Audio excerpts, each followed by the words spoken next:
नमस्कार, मैं हूं देवेंद्र सिंह। इंडिया डेली में आपका स्वागत है। राजस्थान के इस रीजनल डिबेट में आज बात फिर पंचायत की। जी हां, पंचायत में जो मतदाताओं के पुनर्निरीक्षण का जो काम चल रहा है, उसमें कई मतदाताओं के नाम काटे गए हैं, कुछ नाम जोड़े भी गए हैं। आरोप प्रत्यारोप जो है वो दोनों तरफ से जारी है, क्योंकि आधी आबादी से ज्यादा, तकरीबन 70% की आबादी जो है वो गांव में रहती है, और गांव में जो पंचायत, गांव की जो सरकार है, पंचायत, उसके लिए मुद्दा बहुत अहम हो जाता है। तो कहीं ना कहीं इसी मुद्दे पर हमारे जनप्रतिनिधि क्या सोचते हैं, गांव देहात के लोग क्या सोचते हैं, पंच सरपंच क्या सोचते हैं, इसी को लेकर हम डिस्कशन कर रहे हैं। हमारे पैनल में मैं आपका इंट्रोडक्शन करा देता हूँ। सुखराम बिश्नोई जी पूर्व मंत्री हैं, हमारे साथ जुड़े हुए हैं। दुष्यंत जी हैं, दुष्यंत सिंह जी, जो इस वक्त प्रधान है सफाई से। और एक और जो सरपंच संघ के प्रतिनिधि हैं, रफीक पठान साहब, वो भी हमसे जुड़ने वाले हैं। शुरुआत सुखराम जी आपसे करना चाहेंगे। पंचायतों के चुनाव अक्सर आते हैं, हर बार, हर 5 साल में आते हैं, लेकिन इस बार जब मतदाताओं के पुनरीक्षण का काम चल रहा है, तो शोर किस बात पे मचाया जा रहा है? दिक्कत क्या हो रही है? क्या बड़ी वजह आपको सामने आ रही है? गांव देहात में क्या बातें सुनते हैं आप? देखो, एसआईआर हुई है, उसमें जो सही नाम थे उनको तो काटा गया है, और जो नाम यहाँ नहीं रहते बाहर तो उनको हटाया नहीं गया। मेरे विधानसभा क्षेत्र के अंदर करीब 18,000 लोगों के नाम हटाए गए हैं। उनमें 7-8 हजार तो जिनका इंतकाल हो गया था, मौत, वो है। उस लड़कियां थी जो ससुराल चली गई, उनके नाम हटे। 10,000 नाम कटे हैं। बाकी सांसद क्षेत्र से काफी आबादी दक्षिण भारत में रहती है, उनके नाम किसी के नहीं काटे हैं। कई घर बंद पड़े, फिर भी उनके नाम जोड़ दिए गए हैं। जी, तो क्या इसमें, इससे ये एक शंका आशंका लगाई जा रही है कि जब नाम काटे गए हैं तो कहीं ना कहीं राजनीतिक फायदा, नुकसान जो है वो उस तरह से भी लोग देख रहे हैं। तो वाकई में क्या आपको लगता है कि ये राजनीतिक साजिश हो सकती है, या कहीं ना कहीं जब सरकार बदली है तो कांग्रेस और बीजेपी के नेताओं के बीच आपसी जंग की शुरुआत मतदाताओं के नाम काटने से हुई है? एसआईआर में जो नाम हटने थे वो नाम अभी तक नहीं हटे।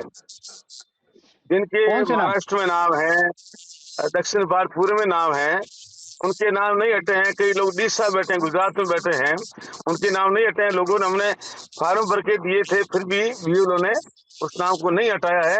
जो नाम हटने काबिल थे, जिनके यहाँ आवासीय मकान भी नहीं है, उन लोगों के नाम भी नहीं हटाए। ये हमारी शिकायत है। नहीं, क्या इससे आपको नुकसान और फायदे क्या दिखाई दे रहे हैं? क्या इससे इससे कहीं ना कहीं मतदाताओं नुकसान को तो प्रभावित करने? नुकसान तो वो गुजरात में वोट डालेंगे, यहाँ आके फिर वोट डाल देंगे, दोनों जगह वोट डाल देंगे। नुकसान नहीं तो वो अधिकारी रहते क्या बोल रहे हैं इस रहते बारे में? व्यापार व्यापार पिछले 40-50 साल से अपना धंधा बाहर गुजरात में कर रहे, आउट ऑफ स्टेट कर रहे हैं। नाम यहाँ जुड़े हुए हैं, उनके यहाँ घर नहीं है, कोई उनके कोई विस्तार यहाँ नहीं है, फिर भी नाम उनको रखे हैं। हमने लिख के भी दिया था नाम हटाए जाए, फिर भी अभी तक नहीं हटाए। केवल मात्र राजनीतिक कारणों से नहीं हटाए। नहीं, अधिकारी क्या बोल रहे हैं, रीजन क्या बता रहे हैं? अधिकारी कह रहे हैं हमारे को फार्म भर के दे दिया, हमने उसको फार्म भर के दिया, जबकि फार्म वहां के दूसरे बीजेपी के कार्यकर्ताओं ने भर के दिया है। खुद के नाम गुजरात में भी है, यहाँ भी है, 3 जगह नाम है, वो नाम हटने चाहिए थे। ये हमारी शिकायत है। नहीं, तो राज्य निर्वाचन आयोग को आपने इसकी शिकायत भेजी है? हमने स्थानीय अधिकारियों की शिकायत की है, वहां नहीं भेज सके। जी, दुष्यंत जी के पास आते हैं। दुष्यंत जी, आपको क्या समस्याएं साफ तौर पर गांव देहात से सुनने और पंच सरपंचों की मिल रही है, जिसमें इन शिकायतों की बात कर रही है, मतदाताओं के नाम हटाने और जोड़ने की बात की जा रही है?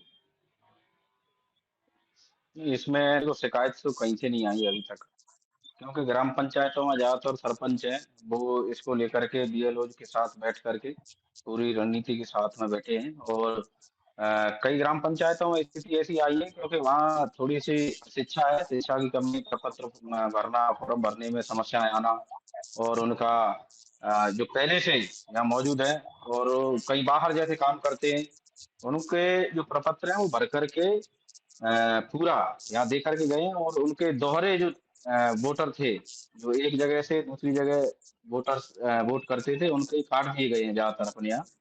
और क्योंकि फर्जी वोटिंग कैसे रुके और हमारा चुनाव और निष्पक्ष पारदर्शिता इसमें बनी रही, इसको लेकर के सरकार कार्य कर रही है। और सरपंच अपना जो मुखिया होता है ग्राम पंचायत का, वो सभी सरपंचगण सभी मिलकर के इसमें भाग ले रहे हैं और एफआईआर को पूर्ण तरीके से अपने यहाँ कर रहे हैं। जैसे कि अपने धौलपुर में एफआईआर में 48,000 के आसपास वोट कटे काटे गए हैं, जो या तो नहीं, क्या वजह यहाँ है? से पलायन कर क्या? चुके। जी नहीं, हम हाँ, क्या बता रहा वजह हूँ रही? उसमें इसमें कुछ तो जो मृत हो चुके हैं वो है, या यहाँ से पलायन कर चुके हैं, और कुछ जैसे बच्ची आती है महिलाएं जिनकी शादी हो चुकी है वो यहाँ से जा चुकी है, उनके सभी के नाम काटे जा चुके हैं। टोटल अपने धौलपुर जिले में है 48,700 के आसपास कुछ आंकड़ा है जो इसमें काटा जा चुका है वोटर्स का। सुखराम जी से पूछना चाहेंगे। सुखराम जी, लंबे समय से आप राजनीति में हैं, जो नाम कटते हैं जुड़ते हैं, ये पंचायत चुनाव में, विधानसभा चुनाव में, लोकसभा चुनाव में अक्सर एक शिकायत, आम शिकायत रही है। लेकिन क्या इससे फर्क कभी पड़ा है कि भाई अगर अगर मतदाताओं के नाम ज्यादा कटते हैं तो कहीं ना कहीं क्या नतीजों में आपको लगता है कि भाई इस तरह की जो चीजें हैं वो प्रभावित होती हैं? जो आदमी गुजरात में रह रहा है वो आदमी अपना वोट डालने कैसे आ पाएगा, या किस तरह से आ पाएगा, या उसका किस तरह से मिसयूज पॉलिटिक्स में और यूज पॉलिटिक्स में हो रहा है इलेक्शन में? पंचायतें इस बार छोटी छोटी पंचायतें बनाई हैं और कोई 1700 वोटों की, 2000 वोटों की, वहां अगर 100 नाम वोट डाल देते हैं गुजरात से आकर के, महाराष्ट्र से आकर के, वो चुनाव को प्रभावित करते हैं। इसलिए जो धरातल पे लोग बैठे हैं उन्हीं के नाम जुड़ने चाहिए, जो यहाँ नहीं रहते उनके नाम नहीं जुड़ने चाहिए। इसलिए ये जो एसआईआर की है उसकी सही तरह से लोगों को घर घर जाकर के, जिनके घर नहीं उनको नाम हटाना चाहिए थे। तो बाकायदा कुछ ऐसी जाती हैं, घूमकर जाती हैं, उनके पास 2002 के अंदर उनके पिताजी के माताजी का नाम नहीं था, उनके नाम नहीं जोड़ेंगे। ये बात जो घूमतू जाती हैं उनका नाम जोड़ने थे, वो नहीं जोड़े। बिल्कुल, हमारे साथ रफीक पठान जी भी हैं, ये सरपंच संघ के प्रवक्ता हैं। रफीक जी, अब बात चर्चा अभी चल रही थी। रफीक जी, आपको मेरी आवाज आ रही है? रफीक जी, आपको मेरी आवाज आ रही है? रफीक जी, आपको मेरी आवाज आ रही है? हेलो, आवाज आ रही है? हाँ, आपकी आ बिल्कुल। रही है, पर रफीक जी, मेरी आवाज आ रही है आपको? बिल्कुल आ रही है आपकी। हमारा सवाल ये था कि जिस तरह से पंचायतों में एसआईआर का काम चला है, कई मतदाताओं के नाम हटे हैं, कई मतदाताओं के नाम वापस जुड़े हैं। कोटा संभाग की अगर बात करें या गांव देहात की बात करें, तो सरपंचों पंचों को किस तरह की दिक्कतें, बीएलओ को किस तरह की दिक्कतें, आम मतदाताओं को किस तरह की दिक्कतें आ रही हैं?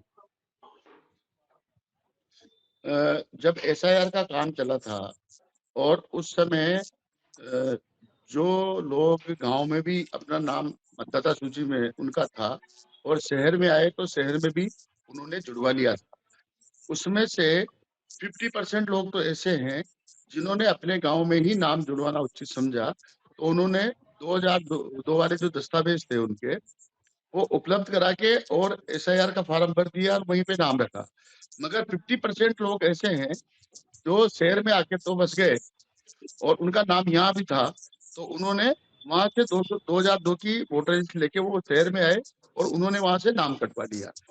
एक बात तो ये रही। दूसरा ये है कि कई लोग अभी भी रहते शहर में हैं मगर उनके नाम गांव में है। उससे भी भ्रम की स्थिति है बीएलओ के सामने। और बहुत इससे ये जरूर ये रहा है कि जो लोग मतदाता पलायन कर चुके हैं या मर चुके हैं उनके नाम भी मतदाता सूची में थे, तो अब वो एसआईआर के जरिए उनका हुआ है। मगर जो गड़बड़ की बात है वो अभी ज्यादातर सामने नहीं आई है। वो तो तभी ही सामने आएगी जब फाइनल वोटर लिस्ट जब बनकर आएगी, तब उसका परीक्षण होगा। जो चुनाव लड़ना चाहते हैं वो लोग उसको चेक करेंगे, तब वो गड़बड़ सामने आएगी। अभी जो पहली जो लिस्ट निकली है उसमें कुछ लोगों की शिकायत है कि हमारे वैध दस्तावेज होने के बावजूद भी हमारे नाम नहीं जोड़े गए। जी रफीक जी, आपके इसी संदर्भ में आपसे भी एक बात और जानना चाहूंगा, क्योंकि अक्सर ये शिकायत आती है फर्जी मतदाताओं के, एक एक बिल्डिंग में कई लोगों के नाम लगातार सामने आती है। तो सत्यापन जो है, क्या सत्यापन का ये जो नई मतदाता पुनर्परीक्षण अभियान जो चल रहा है, सत्यापन इसका सही ढंग से हो पा रहा है? क्या अभी भी शिकायतें सत्यापन के बाद भी हैं इस तरह की? एक एक बिल्डिंग में 150-150 मतदाताओं का तो नाम कोटा में भी रहा है। यहाँ कई कोचिंग स्टूडेंट ऐसे थे जो अन्य प्रदेशों से यहाँ पे रहते थे, उनके नाम यहाँ जब जोड़े गए तो वो कई आपका ऑडियो, हाँ हाँ रहते बताइए, थे वहां पे आपका ऑडियो। वो रहे। जी हाँ, जो मतदाता थे स्टूडेंट यहाँ पे करीब कोचिंग के 1.5 से 2 लाख मतदाता यहाँ स्टूडेंट यहाँ रहते हैं। उसमें कई नाबालिग हैं, कई बालिग हैं। तो उन बालिग स्टूडेंट्स के नाम यहाँ पे जुड़े हुए हैं। और अभी भी जो एसआईआर का काम हुआ है उसमें जो गड़बड़ियां पकड़ी गई है वो यही हुआ है कि मकान नंबर 000 इसमें 80 मतदाता, मकान नंबर E81 में 50 मतदाता, और उसको कई न्यूज़पेपर्स ने सत्यापित करके उनको क्लियर भी किया है। तो गड़बड़ अभी भी है, ऐसा नहीं है कि एसआईआर हो गई तो बिल्कुल जी, पर न्यूट्रल क्लियर हो गया। उसके लिए जब गड़बड़ आपको दिखाई दे रही है तो क्या प्रशासन जो है वो चुस्त दुरुस्त नजर आ रहा है? क्या उस पर कार्रवाई हो रही है? जिन लोगों ने आपत्ति लगाई है और जिन लोगों ने ये सब गड़बड़ियां होने के बाद प्रशासन को बताया है, तो प्रशासन ने इस बात का आश्वासन तो दिया है कि हम इसको ठीक करेंगे। मगर ठीक हो गए तो तब आएगा ना, जब अगली लिस्ट प्रकाशित होगी तभी पता चलेगा कि जो गड़बड़ हुई थी बिल्कुल वो ठीक हुई या नहीं। बिल्कुल बिल्कुल। मैं सुखराम जी से पूछ लेते हैं। सुखराम जी, आपके यहाँ भी जो एक एक बिल्डिंग में कई कई नाम जो आए हैं, क्या आपके यहाँ भी शिकायतें जो हैं वो आम हैं इस तरह की, और उस पर कोई कार्रवाई आपकी ओर से ध्यान दिलाया गया? एक बिल्डिंग में कई अभी तो मतदाताओं के वोटर लिस्ट जो एसआईआर के बाद वोटर लिस्ट लोगों को देनी चाहिए थी, वोटर लिस्ट दी नहीं है। कैसे पता चले जी किनके नाम हटे हैं, किनके नाम जुड़े हैं, किनके नाम डबल रहे हैं, ये अभी तक पता नहीं चल रहा है। पता जब ही चलेगा जब वोटर लिस्ट लोगों के हाथ में आएगी। दुष्यंत जी, आपके यहाँ पे क्या धौलपुर में और भरतपुर वाली स्थिति क्या है? नहीं, यहाँ तो अपनी स्थिति बीएलओ के साथ में बैठ करके, जैसे मैंने पहले बताया था, कई समस्याएं उनको लेकर के आई थी जो यहाँ के निवासी हैं और बाहर काम करने के लिए गए हैं। यहाँ की आबादी ज्यादातर धौलपुर और भरतपुर की ऐसी है जो दिल्ली या मुंबई या बेंगलोर ज्यादातर बाहर काम करते हैं। और उन्होंने क्या किया कि कई वर्षों से जैसे कार्य कर रहे हैं तो वहीं बस गए जाकर के वहाँ वोटर उन्होंने बढ़ा लिया, वोटर लिस्ट में नाम जुड़वा लिया। तो उनके साथ में एक दो समय कम मिला उन तक पहुंचने के लिए कि भाई आप ऐसे ऐसे एसआईआर चल रहा है, आप आकर के अपनी गणना में प्रपत्र वगैरह फॉर्म भर के यहाँ दे जाइए और जो दस्तावेज हैं उसको सत्यापित कराइए। तो कई हद तक यहाँ तक पूरा हो चुका है काम। जी दस्तावेज, रफीक जी, दस्तावेज की बात करें, 2002 की मतदाता सूची के बारे में को मुख्य आधार में मनाया जा रहा है, सुखराम जी आपको भी पता है। लेकिन अगर 2002 की मतदाता सूची में किसी का नाम नहीं है या संभवतः उस जगह पर नहीं है, तो उसमें जो दस्तावेज हैं उनको भी लेकर भी बड़ा सवाल उठ रहा है कि जो बुजुर्ग हैं उनके जन्म प्रमाण पत्र मांगे जा रहे हैं, जो 70 के आसपास के जो पैदाइश है उनसे भी वैध दस्तावेज के नाम पे मार्कशीट मांगी जा रही है। ना आधार वैलिड माना जा रहा है, ना पैन कार्ड वैलिड माना जा रहा है, ना माँ बाप का नाम जो है उनमें जरूर वैलिड माना गया है। तो ये जो दिक्कतें हैं ये किस तरह से फेस कर रहे हैं कोटा में लोग या कोटा संभाग के लोग? ये समस्या तो सभी जगह है, क्योंकि जो बुजुर्ग लोग हैं, बहुत सारे बुजुर्ग तो अभी भी ऐसे हैं जिनका आधार ही नहीं बना है। राशन कार्ड इनमें तो नाम है ही नहीं, आधार एक जो था और वो आधार नहीं बना है। वोटर लिस्ट में उनका नाम तो है पुराने वाली सूचियों में, मगर नए उसमें रेगुलर करने के लिए जो नियम सरकार ने बनाए हैं वो उसको पूरी तरह से फॉलो नहीं कर पा रहे हैं। ऐसे में उन लोगों के नाम नहीं जुड़ पाए हैं। और जो लोग ज्यादातर राजस्थान में बेटियों की कमी की वजह से यहाँ के जो युवा है वो बाहर से शादी करके लेके आए।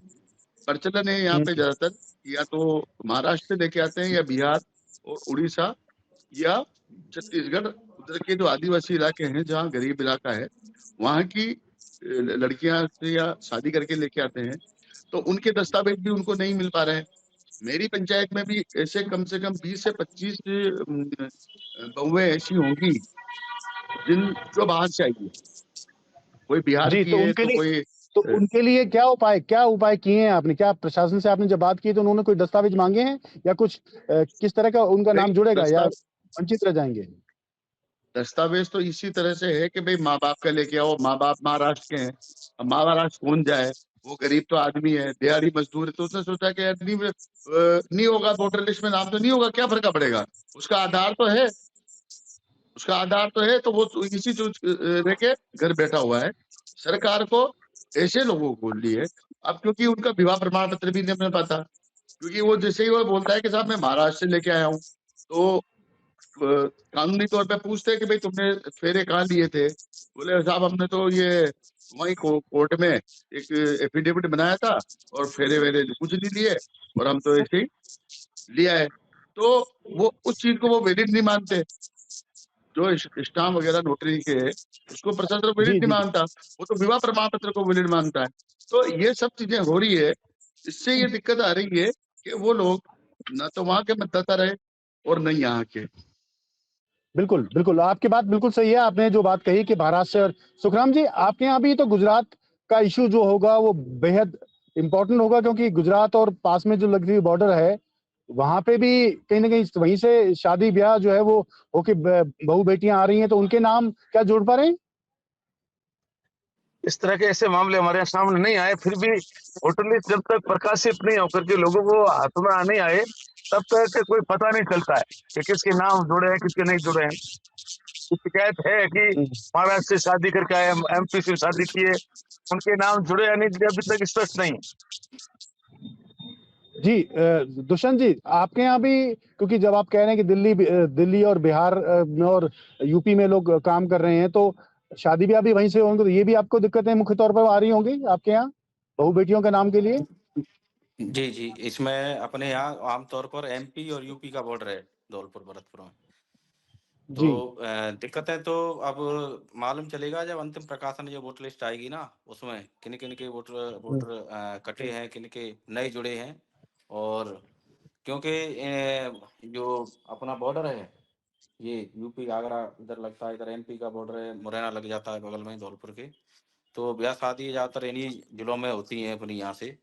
तो उनके जो अपनी बहू बेटियां जो जाती हैं, उनकी समस्या तो आई है, क्योंकि उनको जैसे यहाँ की बेटी एमपी में गई शादी के लिए, तो वहाँ उन्होंने मांगा भाग संख्या और अपनी 2002 की वोटर लिस्ट का एक फोटो प्रति, और वहाँ के लिए, और ऐसे ही यहाँ राजस्थान में वहाँ की बेटी यहाँ आई तो यहाँ भी उन्होंने मांगा।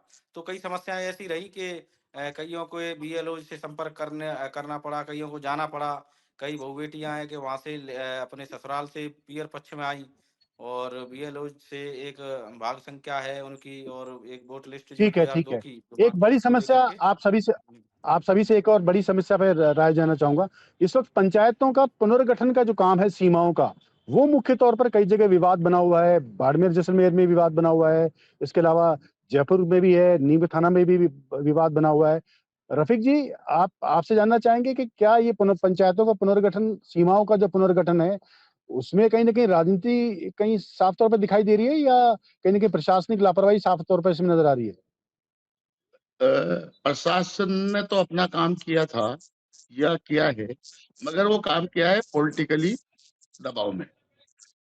जो अभी वर्तमान में क्षेत्रीय विधायक रहे हैं या जो सत्ताधारी जो पार्टी है उसके पदाधिकारी रहे हैं, उसका कहीं ना कहीं सीमांकन को लेकर बहुत बड़ा हस्तक्षेप रहा है, और इसकी वजह से कई ग्राम पंचायतें जो बरसों से थी, जो आजादी के बाद एक ग्राम पंचायत बन गई थी, वो पंचायतें तक बदल दी गई, और उनको वापस करने के लिए लोगों ने जन आंदोलन किए, रोड जाम किए, मगर उनकी कहीं सुनाई नहीं हुई। और आज की बात है कि उन गांवों में जहां पंचायतें बदली है, वहां पे सीनियर सेकेंडरी स्कूल भी है, हॉस्पिटल्स भी है, आंगनबाड़ी केंद्र भी है, और जो भी एक पंचायत मुख्यालय पे होता है वो सारा इंफ्रास्ट्रक्चर वहां पे है। फिर भी उन गांवों को, पंचायतों को बदलकर दूसरी पंचायतें, गांव में पंचायतें बना दी गई। तो नहीं ये तो कहीं इसका ना कहीं इसका राजनीतिक इसका क्या हस्तक्षेप। क्या क्या हल कुछ निकला इसमें अधिकारियों से बातचीत करने में? ये लोग भाई, जो लोग कोर्ट में गए थे, वो कोर्ट ने भी वहां सुनाई नहीं की। हाई कोर्ट गए, सुप्रीम कोर्ट गए, वहां नहीं हुई। तो कई जगह से लोगों को ये विरोध आया है कि अब हम या तो चुनाव का बहिष्कार करेंगे, या फिर हम किसी पार्टी विशेष को जहाँ पे वोट उनका समर्थन हाँ हुआ करता था। सुखराम जी से बात कर लेते हैं। सुखराम जी, ये जो सुप्रीम कोर्ट ने 15 अप्रैल से पहले पहले चुनाव करवाने के लिए निर्देश दिए हैं सरकारों को, और याचिका जो पंचायतों के पुनर्गठन की वो खारिज कर दी है, आपके यहाँ ऐसे जो मामले आए हैं उस पर लोगों की क्या प्रतिक्रिया है? लोगों के जो पंचायतें हैं उनको बड़ा तोड़ा मरोड़ा है। जो छोटे गांव थे उनको पंचायत बना दी, बड़े गांव को पीछे रख दिया, एक जाति विशेष के लोगों को तोड़ दिया। तो कांग्रेस समर्थन के लोग थे उनको 2-2, 3-3 पंचायतों में डाल दिया गया। या मान लो एक माइनॉरिटी कमेटी के लोग तो उनकी एक ही पंचायत बना दी, तोड़ फोड़ के 20, 10, 4-5 पंचायतों लेके बड़ा मतलब बीजेपी के कार्यकर्ताओं ने मन मर्जी से काम किया है। कोई भी ने तो इसका वार्ड पर तो नगर पंचायत समिति सदस्य उनका जो वार्ड बनाया गया उनमें तोड़ फोड़ की गई, जिला परिषद के तोड़ फोड़ की गई। जिला परिषद में एक वार्ड रखा गया 50,000 का, एक रखा 30,000 का। ये इसकी पंचायत समिति में रही। पंचायत समिति में एक वार्ड रखा 5,000 का, एक का 10,000 का। ये पंचायतों में रहा। पंचायतों में कम से कम 700-800 वोटों पे पंचायत बना दी, और कोई मतलब 5-4 वोट उसके पंचायत नहीं बनाई। पूरी मतलब एक बीजेपी के कार्यकर्ताओं ने बिल्कुल पंचायती राज व्यवस्थाओं को बिल्कुल तोड़ फोड़ के एक गठा बैठाने जैसा काम किया है। लोगों में बड़ा आक्रोश है।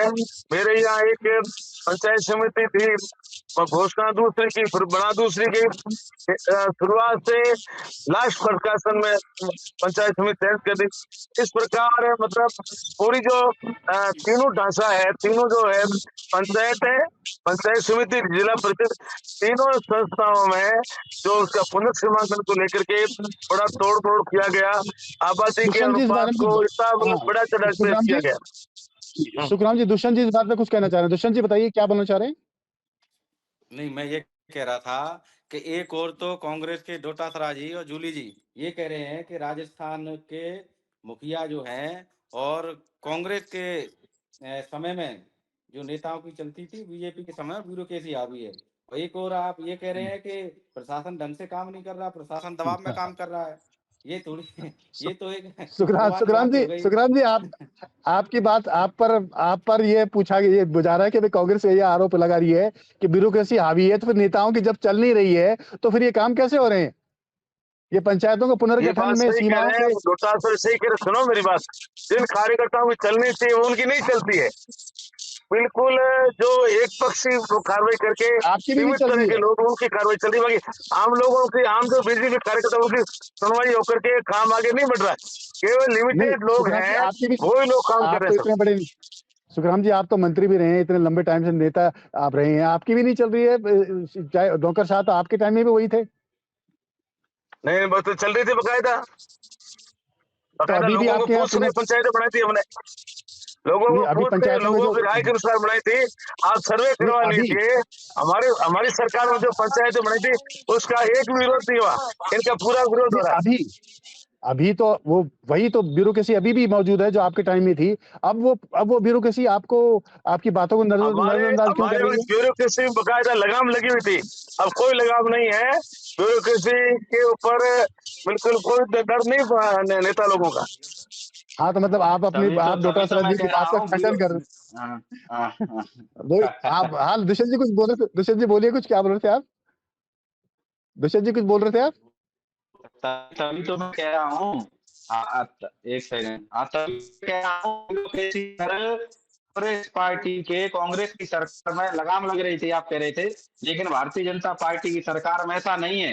भारतीय जनता पार्टी बिल्कुल निष्पक्ष तरीके से और खुल करके प्रशासन को रफीक ये जी, निर्देशित करती है रफीक कि जी आपकी आप बात सुन लेते हैं। निष्पक्ष तरीके से कार्य करिए, किसी को हाँ कोई रफीक जी, दबाव में आने की जरूरत नहीं है।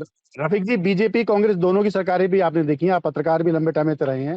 क्या आपको मोटे तौर पर लगता है कि राजनीतिक चश्मा जो है सत्ता बदलने के बाद अधिकारी जो है वो भी अपने रुख बदल लेते? बिल्कुल। पिछली बार जब गहलोत जी की सरकार थी और गहलोत जी की सरकार के समय में परिसीमन हुआ था, उस परिसीमन में भी ये देखने को मिला कि छोटे छोटे वार्ड, जैसे अपन नगरीय निकाय की बात करें, हाँ तो बोलिए। वो क्या हुआ था कि दो नगरीय निगम बनाई, जोधपुर, जयपुर और कोटा में। तो मैंने ये जी। देखा कि जो कांग्रेस बाहुल्य वार्ड थे उनको छोटा किया गया और भाजपा के जो बाहुल्य वार्ड थे उनके दो वार्डों के मिला के एक वार्ड कर दिए गए।